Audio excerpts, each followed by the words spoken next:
30 years. I can't believe it. It seems like it's been such a long time.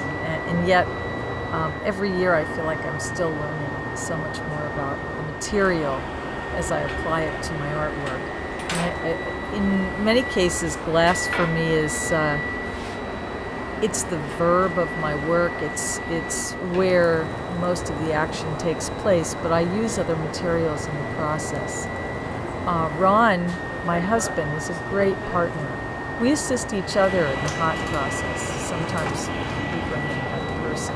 We'll spend several months working on work together. In the last case, it was the slitted trunk vessels for Ron.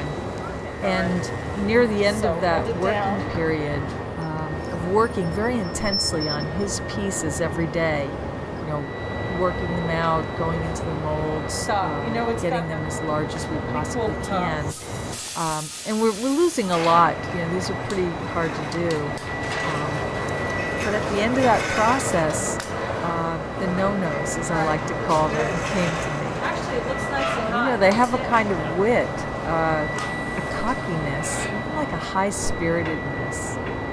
And I wonder if through that intensity, a kind of no character shows up, and it's the antithesis of this dark, brooding nature of the lidded trunk vessels. Okay, one more time. And I think that's a wonderful way that artists feed off of each other in the working process. As my work kind of pushes against his, as I'm thinking about my own work in his process. So I think of these pieces as a kind of archaeological dig of memories.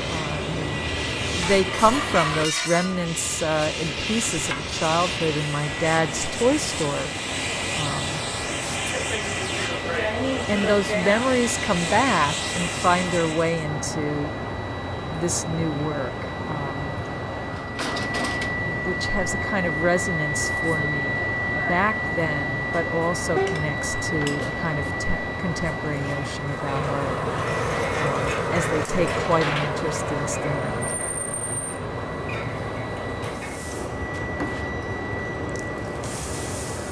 They're funny. I like them.